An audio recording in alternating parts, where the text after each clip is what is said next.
신바람 사연 아파트. 오늘의 사연 시작하겠습니다.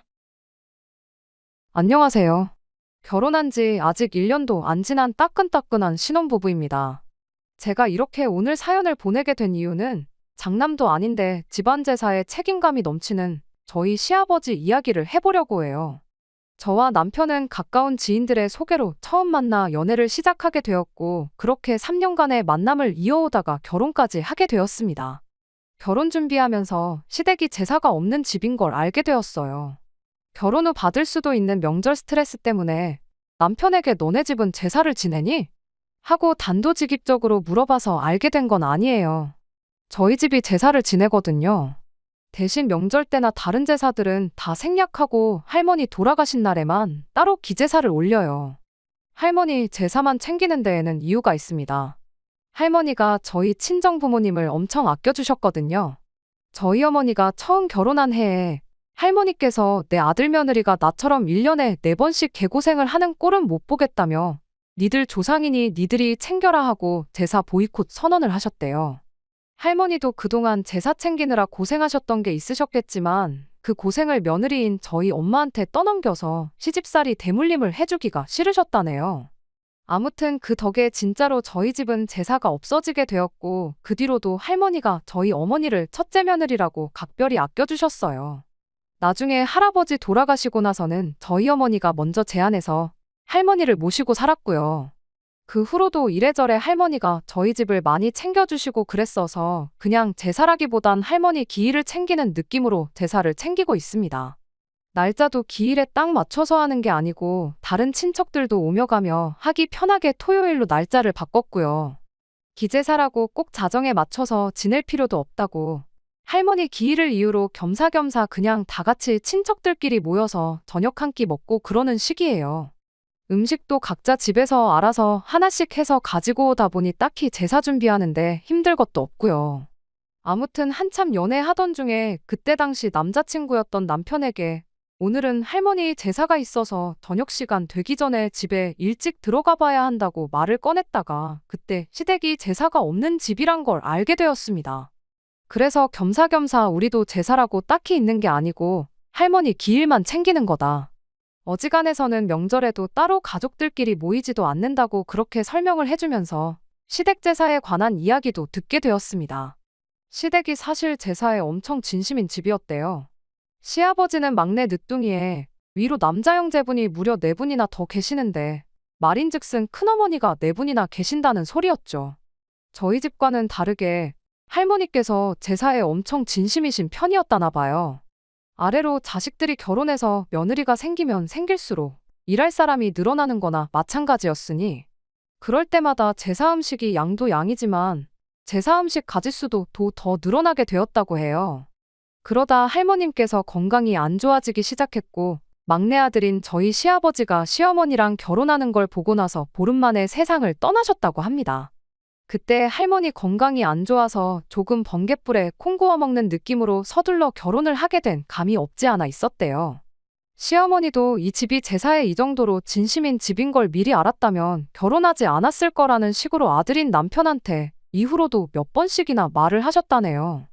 아무튼 문제는 할머니가 돌아가시고 나서 악습이나 마찬가지인 제사가 사라진 게 아니고 더욱더 가혹해진 게 문제였던 겁니다. 저희 시어머니 위로 있는 4분의 큰어머니들이 그간 당신들이 고생했던 걸 어떻게든 저희 시어머니한테 풀 생각이었던가 봐요. 큰어머니들이 시어머니한테 몇 번 가르쳐주고 나서는 정말 손 하나 까딱 안 하고 모든 걸 시어머니한테 떠넘기셨답니다. 그렇게 10년 정도 시어머니는 1년에 4번 있는 제사를 할머님까지 포함해 4명의 며느리들까지 총 5명이 준비하던 걸 시집 오자마자 영문도 모른 채 그 많은 제사 음식들을 혼자 힘으로 준비해야 했던 거예요.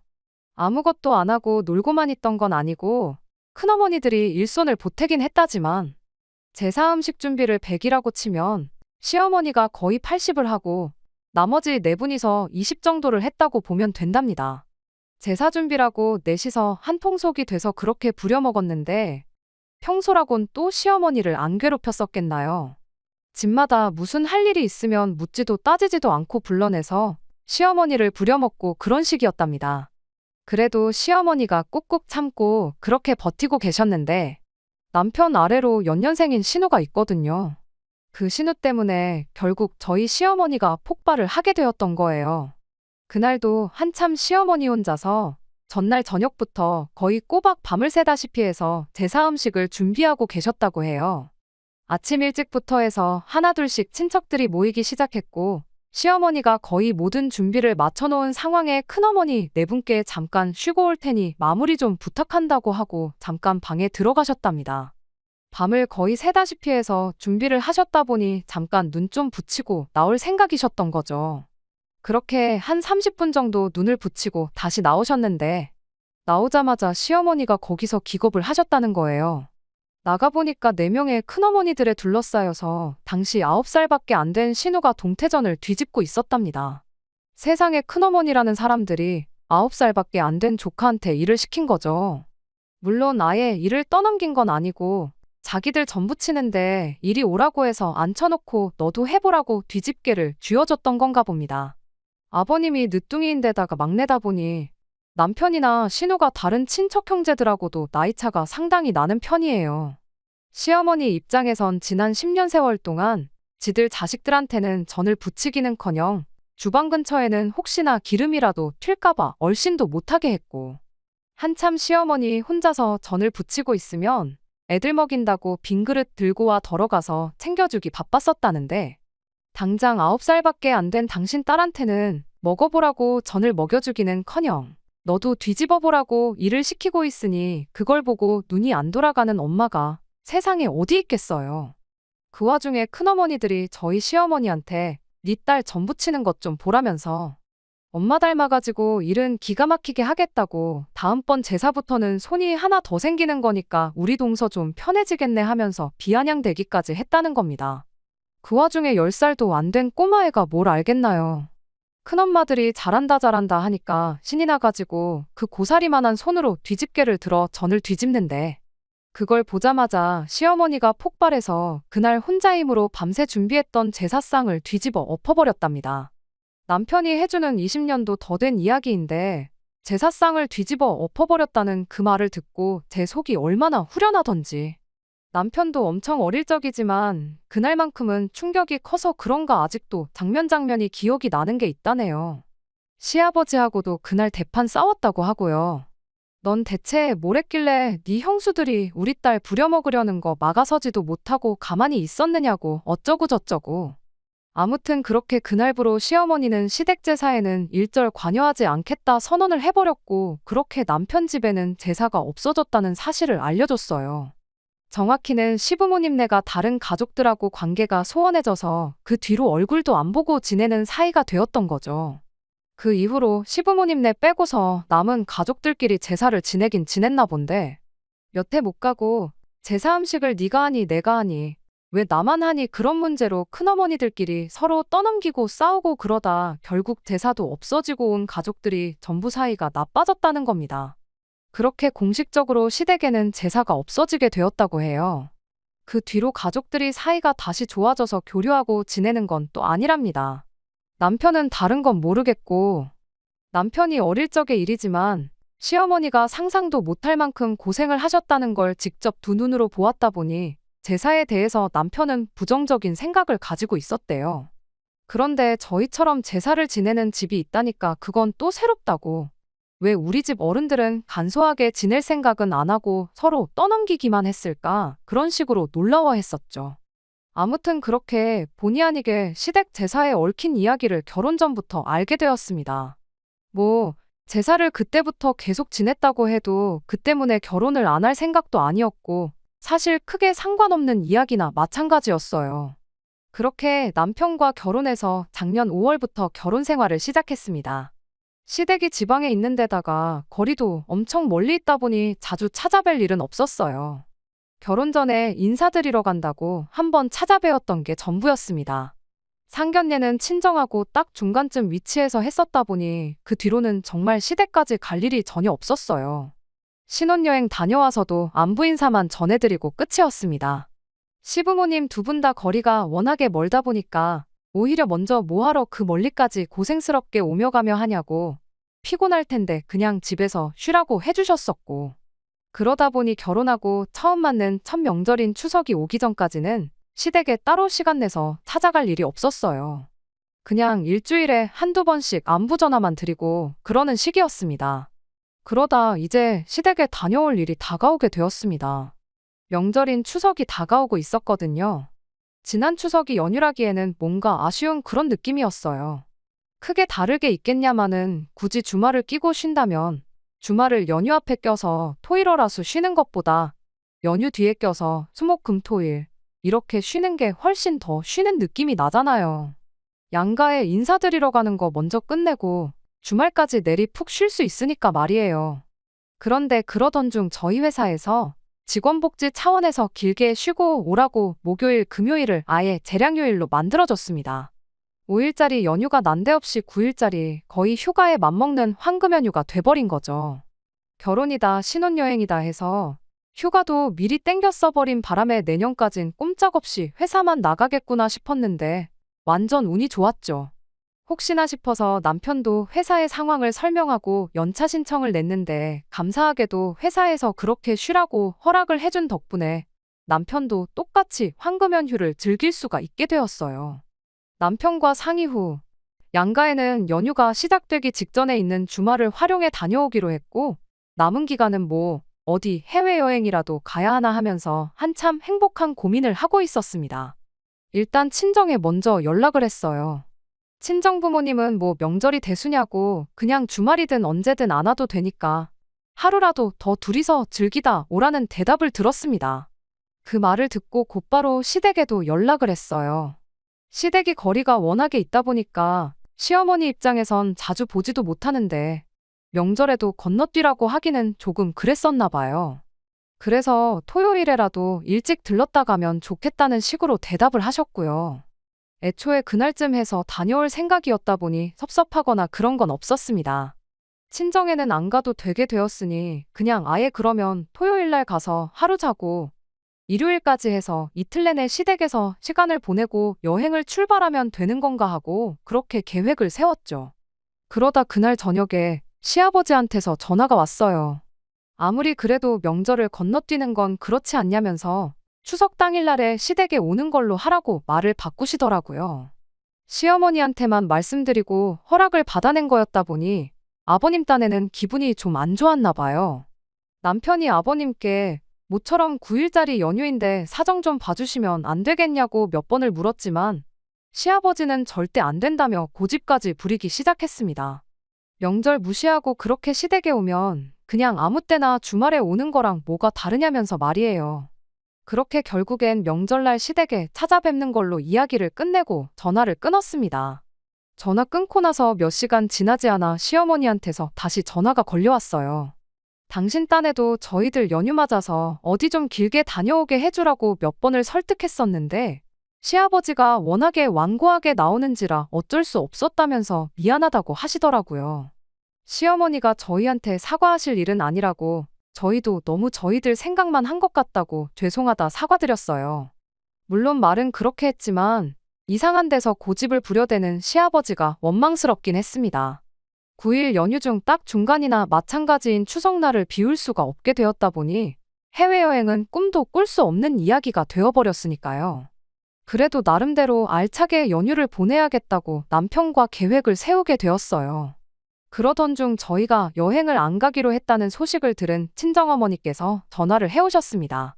저희 작은아버지네가 은퇴를 하면서 은퇴자금으로 속초 어디쯤 바다 전망 좋은 곳에 운영 중이던 펜션을 하나 매입하셨다네요.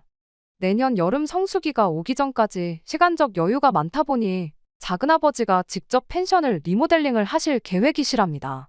그런 만큼 그 당장 영업한다고 바쁜 것도 아니고 리모델링 공사도 아직 시작을 안 했다 보니 당장 연휴 맞아서 친척들끼리 다 그 펜션에 모여서 2박 3일 푹 쉬다 오기로 했다는 거예요. 저희 여행 계획이 어그러졌으니 아쉬운 대로 거기라도 따라가서 놀다 오지 않겠냐고 제안을 해주신 거죠. 원한다면 작은아버지한테 부탁해서 그 주 주말까지 내내 저희가 그 펜션을 숙소처럼 사용할 수 있게 물어보겠다고 하시더라고요. 그래서 이참에 그냥 속초를 거점으로 강원도 여기저기 돌아다니는 것도 좋겠다 싶어 그렇게 하기로 했습니다. 시댁에는 새벽바람에 출발해 점심까지 먹고 거기서 조금 쉬다가 저녁 시간 되기 전에 그 펜션으로 이동하는 걸로 그렇게 계획을 세웠어요. 시댁에서 대충 차로 1시간 반 정도 거리라서 점심 먹고 적당히 시간 보내다 오면 시간이 딱 알맞겠더라고요. 추석날 당일 직전인 주말에는 둘이서 그래도 비행기 타는 기분이라도 내자고 2박 3일 제주도를 다녀오기로 했고요. 그렇게 연휴가 시작되었고 저희는 계획한 대로 토요일에 제주도에 도착해서 시간을 보냈습니다. 거기서 즐겁게 시간을 보내고 월요일 점심쯤 해서 비행기 타고 집에 돌아왔어요. 다음 날에 아무래도 운전을 많이 해야 했다 보니 그날은 그냥 다른 거 더 안 하고 집에 오자마자 바로 잠을 청했죠. 그렇게 새벽에 일어나서 시댁으로 출발하려는데 시어머니한테서 전화가 몇 통이나 와 있더라고요. 톡을 보니까 시어머니가 오지마 이렇게 한마디 보내놓으셨었는데 왜 그러시냐 전화를 해보자니 시간이 한참 주무실 새벽 시간대라 그냥 그대로 부랴부랴 출발했어요. 오지 말라고 보내놓은 톡이 저희 딴에는 그냥 아버님이랑 말다툼 같은 거 하셔서 그러신가 보다 하고 대수롭지 않게 생각했죠. 그렇게 차로 6시간 거리를 달려서 시댁에 도착을 했습니다. 결혼하고 처음 찾아뵙는 것이니만큼 얼마나 우리를 반겨주실까 잔뜩 기대하고 시댁 현관문을 열었죠. 그런데 그 앞에 펼쳐진 광경이 저도 저지만 남편도 그 자리에 얼어붙어서 이게 무슨 상황인가 파악하느라고 아주 정신이 없어 보였어요. 저희가 집을 잘못 찾아왔나 싶을 정도로 집 안은 처음 보는 사람들로 가득하고 시끌벅적했거든요.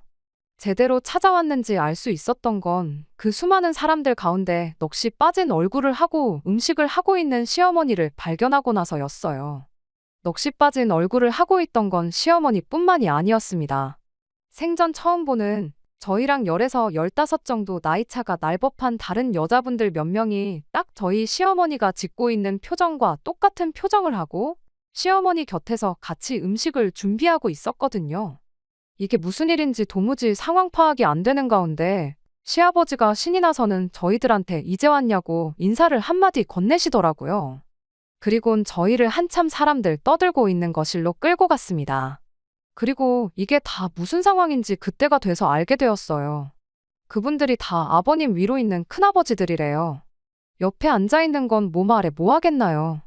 그 집 자식들이랑 결혼 전에 남편한테 말로만 들었던 악독하기로 소문난 큰어머니들이었습니다.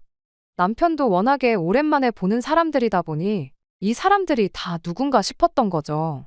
그러던 와중에 큰어머니 중 가장 기가 세 보이는 분 한 분이 아버님한테 쟤는 왜 데리고 왔냐면서 저를 턱으로 띡 하고 가르치더라고요. 그러더니 그 처음 보는 사람이 저한테 이렇게 한마디 던지더군요. 너는 네 시어머니가 저기서 그렇게 고생하고 있는데 눈치가 없는 거냐면서 대충 분위기 파악했으면 얼른 가서 음식하는 거나 도우라고요. 시어머니한테 향하는 제 뒤로 그 여자가 시아버지한테 이렇게 한마디 하대요. 그래도 막내가 이제는 쫄따구도 많이 생겨서 편해지겠다고 내년부터는 장 보는 것부터 그런 거는 직접 하면 좋겠다니 어쩌니 하면서요. 시아버지는 거기다 대고 압류 하고 대답하고 있었고요. 상황이 어떻게 돌아가고 있는 건지는 안 봐도 딱 알겠더라고요. 저는 바로 시어머니 옆으로 자리를 앉았어요. 어머님한테 이게 다 무슨 일이냐고 물으니 오지 말라고 한 건데 전화는 왜 안 받았느냐며. 당신도 워낙에 갑작스러워서 저희한테 다시 전화를 할 겨를이 없었다는 소리를 하시더라고요. 이 인간이 기어이 며느리 생겼다고 영 끊고 지내던 지 식구들 불러 모아 제사를 부활시켰다는 거예요. 시어머니 옆에 앉아있는 난생 처음 보는 분들은 다 각자 집 식구들 며느리랍니다. 영문도 모른 채 난생 처음 와보는 집에 끌려와서 각자들 시어머니들이 제사 준비하라고 시켰으니 시킨 대로 일단 저는 붙이고 있는데 이게 무슨 상황인가 도저히 감도 안 잡히는 눈치였어요. 대충 이야기를 종합해보니 과거에 시어머니로 인해서 제사가 사라지게 되었고 그 후로 자기들끼리 왜 나 혼자만 일하니 어쩌니 하면서 뿔뿔이 흩어졌던 건 사실이었나 봐요. 그 자리에 있던 며느리라는 사람들도 서로들 처음 보는 사이라고 하더라고요. 일단 시어머니가 진두지휘를 맡아서 이거 해라 저거 해라 시키고 계시니 하고는 있는데 결혼한 뒤로 단 한 번도 챙긴 적 없던 제사를 챙기는 게 다들 어이없어 하는 눈치였어요. 일단 다른 사람들도 하고 있고 우리 시어머니도 하고 있으니 저도 하는 수 없이 다른 음식을 준비하기 시작했죠. 그러다가 고개를 들었는데 남편이 어쩔 줄을 몰라 하면서 저 멀리서 저를 쳐다보고 있더라고요. 저 인간이 일하는 것도 열받아 죽겠는데 도와주는 신용도 안 하고 쳐다만 보고 있다고 열이 막 올라오던 찰나에 남편이 눈을 깜빡하더니 저한테 무슨 사인을 보내더라고요. 그리곤 그 길로 자리에서 일어나더니 살금살금 혼자서 자기 외투랑 그런 걸 챙기고 쓱 밖으로 나가는 거예요. 평소에도 죽이 잘 맞는 게 이럴 때 도움이 될 줄은 정말 몰랐습니다. 대충 남편이 무슨 생각을 하고 있는지 짐작이 돼서 그 길로 화장실 좀 다녀오겠다 말하고 안방으로 들어가서 시어머니 옷까지 몇 개 챙겨서 몰래 제 가방에 쑤셔 넣었어요. 그리고는 자리로 돌아와서 시어머니한테 말했죠. 차에 뭐 두고 온 것 같은데 가지러 좀 다녀와야겠다고요. 그런데 그게 엄청 무거운 거라 혼자 들고 오기 뭐한데 어머님도 같이 가주시면 안 되냐고 물어봤어요. 시어머니가 할 일이 이렇게 많은데 가긴 어딜 가냐며 저 중에 아무한테나 부탁해서 같이 다녀오시라고 하시는데 제가 최대한 애교 부리면서 시어머니한테 어머님하고 같이 가고 싶다고 어머님도 이참에 바깥바람도 쐬고 허리도 좀 피시라고 그렇게 이야기했습니다. 제가 시작부터 무거운 거라고 못을 박아놓고 말을 꺼냈다 보니 남이나 마찬가지라 큰형님이라고까지 하긴 뭐하고 호칭을 뭐라고 해야 좋을지 모르겠는데 아무튼 그 큰아버지네 며느리들은 난데없이 끌려와서 전부치고 있는 것도 열받아 죽겠는데 짐까지 들고 와야겠냐는 표정으로 애써 저희들 시선을 피하고 후라이팬만 바라보면서 음식 준비하는데 여념이 없었어요. 덕분에 아무 방해 없이 시어머니를 모시고 밖으로 나올 수 있었죠. 아니나 다를까 차에 가니 남편이 시동 걸어놓고 저희를 기다리고 있었습니다. 한마디도 안 했는데 어떻게 알고 거기에 엄마까지 모시고 왔냐고 하면서 완전 대박이라고 하더라고요. 남편은 애초에 그 자리에서 저를 데리고 도망칠 계획이었는데 제가 그 와중에 시어머니까지 모시고 나올 줄은 몰랐던 거예요. 시어머니한테 제가 말했죠. 제사 지내는 건 저기 있는 사람들한테 알아서 하라 그러고 어머님은 저희랑 같이 놀러 가시자고요. 어차피 어머님이 어느 정도 다 끝내놓으신 거 아니냐고 그 정도 해줬으면 충분히 하셨다고 말하고 그 길로 저희는 시어머니를 납치하듯 끌고 저희 작은아버지가 인수하셨다는 펜션으로 바로 향했어요. 시어머니도 처음에는 이래도 되겠냐면서 주저하셨지만 나중간이 에라 모르겠다 하시면서 빨리 출발하라고 하시더라고요. 차가 출발하자마자 옷 구겨진다고 제가 안방에서 챙겨 나온 시어머니 옷을 가방에서 꺼냈죠. 남편이 그거 보고 또 대박이라고 그 와중에 엄마 옷까지 챙겨서 나올 생각을 했냐면서 놀라대요. 시어머니도 그때부터는 한참 즐거운 표정만 짓고 계셨어요.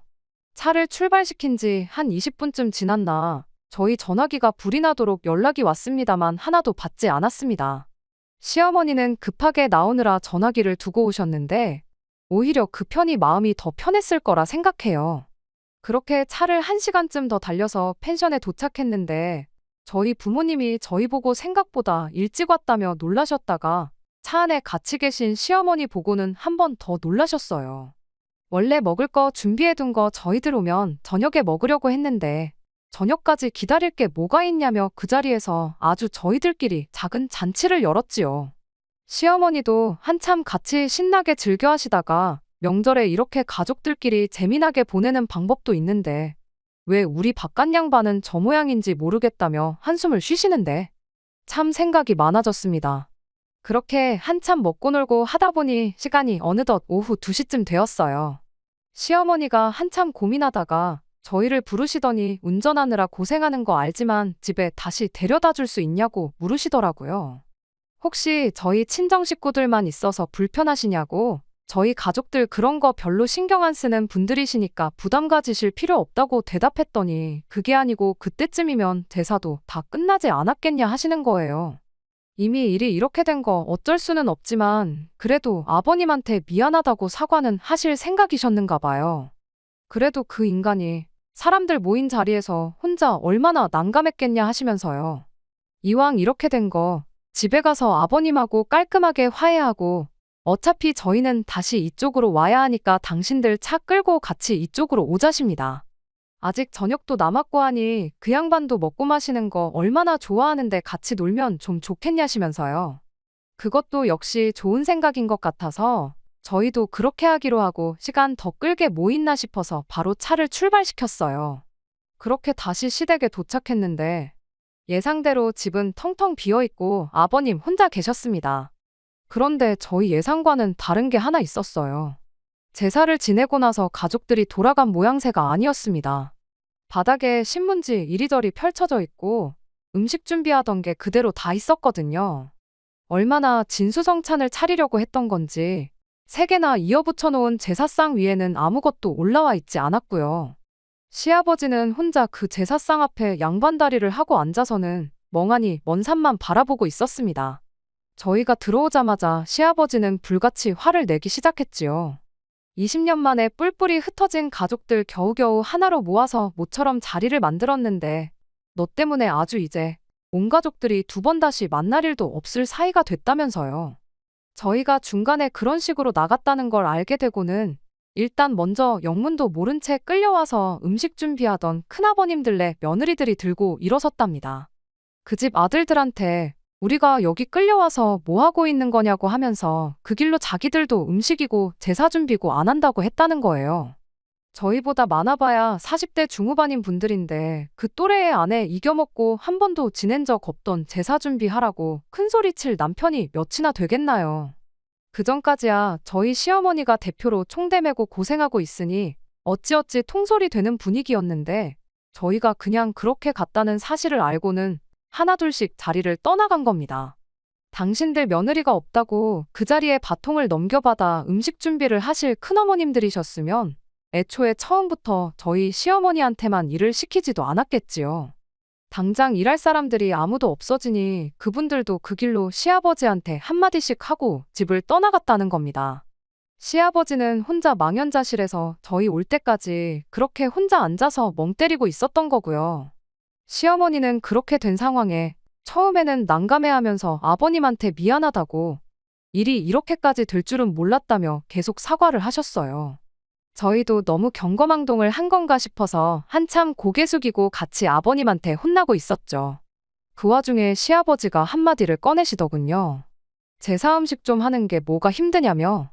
너 우리 집에 시집 오기 전에 형수님들도 다 하던 거 아니었냐고. 뭐 어디 너만 고생하는 건 줄 착각하지 말라면서 저희들 있는 건 아랑곳하지도 않고 막말을 하는 거 아니겠어요? 20년 세월 가족들 사이 이간질시켜서 서로 등지고 살게 만들었으면 됐지. 이제 다시 좀 잘 지내보려는데 그걸 못 참고 이렇게 집안꼴을 풍비박산 내놓으니 좋으냐고. 올해는 특히 형님들네 며느리들도 있고 우리 며느리도 있고 쫄따구들이 몇 명인데 부려먹기만 하면 돼서 몇 배나 쉬워진 걸 가지고 그게 하기 싫어서 어른이 돼서 그걸 못 참고 내뺐냐고 큰 소리를 치는 겁니다. 그런데 한참을 미안하다는 말만 반복하던 시어머니가 난데없이 시아버지한테 언성을 높이면서 한마디 하셨어요. 그래서 니네 집 식구들이 안 되는 거라고. 이제 보니 아주 똑같은 놈이다 못해 같은 핏줄 아니랄까봐 아주 더한 놈이라면서 어떻게 그 악습을 또 며느리들한테 물려줄 생각을 다 했냐시더군요. 당신도 집집마다 며느리들 다 끌고 온 마당에 애들한테 떠넘기면 안 힘든 거 몰랐겠냐입니다. 그런데 그렇게 하면 지난 시간 동안 상종도 못할 인간들이라고 생각했던 당신 형님들이랑 큰동서들하고 내가 다르게 뭐가 있겠냐고 하시더군요. 그리고 그렇게 제사를 애들 손으로 넘겨주면 며느리들은 며느리들끼리 신이 나서 잘도 힘을 합쳐 제사를 지냈겠냐고. 모르긴 몰라도 10살이나 넘게 더 어린 우리 애들이 또 독박 쓰게 될 것이 뻔한 거 아니겠냐고 일침을 하시더군요. 아버님은 그 와중에도 한마디도 지지 않고는 예전처럼 1년에 제사 4번씩 챙기려던 것도 아니고 명절 때만 챙기려고 했다고. 고작 1년에 2번 있는 제사 가지고 뭘 그렇게까지 오바를 떠냐면서 남들 다 하는 건데 좀 하면 뭐 어떻냐면서 저한테 대답을 바라시더군요. 제가 순간 당황해서 아무 말도 못하고 있는데 시어머니가 당신이야 아무것도 모르고 결혼해서 결혼 잘못했다 그런 생각만 하고 애들 보면서 10년을 버텼지. 저같이 요즘 애들은 그런 거 참기나 하겠냐고 그렇게 자식 새끼 이혼시키고 그러면 기분 참 좋겠다고 한마디 하시는 겁니다. 하긴 그러니까 우리 딸이 10살도 안 된 나이에 전부치고 있는 모습 보고 지 가족들하고 시시덕거리면서 잘한다고 박수나 치고 있지 그때 알아봤어야 했는데 몰라본 내 잘못이라며 아주 분통이 다 터진다고 가슴을 내리치시는 거예요. 그러다 그때 이혼 못했다고 지금도 못할 거 있냐면서 난데없이 시아버지한테 이혼하자는 이야기를 꺼내셨어요. 그 말이 나오기 무섭게 아버님을 포함해 저희 둘까지도 깜짝 놀라서 시어머니를 쳐다봤습니다. 그 표정만 봐도 얼마나 진심인지가 느껴졌죠. 제가 나서서라도 뭘 이혼까지 하시냐 하고 말려야 하나 싶었는데 도무지 입이 떨어지지가 않을 정도였어요. 그건 며느리인 제가 아니라 아들인 남편도 똑같았나 봐요. 그렇게 저희는 아무 말도 못하고 있었는데 어머님이 아버님한테 당신 말이 맞다고 1년에 4번도 지내던 제사인데 2번이 뭐가 힘들겠냐. 남들도 다 하는 건데 어려울 거 없다고. 그러니까 그 잘난 니네 집 제사상은 상관도 없는 남이 집 딸 자식들 부려먹어서 지낼 생각 하지 말고 니들 손으로 직접 지내면 되는 거 아니냐고. 나는 이혼해서 손 뗄 테니 니들끼리 며느리를 부려먹던 자식들 이혼시켜서 니들끼리 지내던 그 잘난 제사 알아서 챙기라고 한마디 하고는 저희한테 괜히 오자고 해서 벌써게 만들어 미안하다고 한마디 하시고는 저희를 데리고 다시 집 밖으로 나가시더라고요. 나오시면서도 저딴 인간 밥 챙겨주자고 여기까지 오자고 한 게 다 후회가 된다시며 이제야 속이 후련하다고 한마디 하시대요. 결국 저희는 그렇게 다시 펜션으로 돌아왔어요. 오는 길에 신우한테 주소를 찍어줬는데 거리가 있다 보니 저희 저녁 먹기 시작하고 한참 지나서 신우가 도착을 했습니다. 전화로 대충 자초지종을 설명해줬는데 신우는 뭐 대화고 뭐고 할 것도 없이 도착하자마자 시어머니한테 이혼 결정 잘하셨다고 한마디 해주더군요. 엄마 챙기는 건 딸밖에 없다는데 그게 무슨 말인지 딱 알았어요. 아마 모르긴 몰라도 그날 아침에 신우가 시댁에만 있었더라면 일이 그 지경까지 가기 전에 신우 선에서 큰아버지고 큰어머니고 시댁에 발도 못 붙여보고 쫓겨나지 않았을까 하는 생각까지 들었습니다. 아무튼 심각한 이야기는 생각보다 금방 끝났고 그렇게 저희는 저희대로 즐겁게 먹고 즐기고 시간을 보냈네요. 원래는 저랑 남편 둘이서 그 펜션에서 연휴 끝날 때까지 있다 가려고 했는데 이렇게 된 거 시어머니와 신우도 같이 해서 넷이서 시간을 보내게 되었습니다. 그 후로 시어머니는 바로 이혼 준비를 시작했고 그동안은 서울에서 신우랑 같이 지내기로 했어요. 재산 분할받으면 지금 집이 좁은 편이라 신우랑 같이 지낼 만한 넓은 집을 알아봐야겠다시는 걸 보니 시아버지가 어떻게 사과를 해와도 다시 합치실 생각은 없는가 봐요. 이번 연휴도 어쩌다 보니 저희는 한 주 내내 쉬게 되었는데 일단 신우랑 같이 해서 시어머니 모시고 여행 좀 다녀왔다가 연휴 막바지쯤 해서 아버님 보러 내려갔다 올 생각이에요. 혹시 또 제사 준비니 어쩌니 해서 명절 당일날 오라고 하시면 그냥 안 갈 생각이긴 합니다만. 그래도 어머님이랑 이혼하신 거지. 저한테는 아직 시아버지니까 제 할 도리는 하고 살려고요. 끝까지 들어주셔서 감사합니다. 오늘의 사연은 여기까지입니다. 구독과 좋아요, 알람 설정 부탁드리고 더 좋은 사연으로 다시 찾아뵙겠습니다. 감사합니다.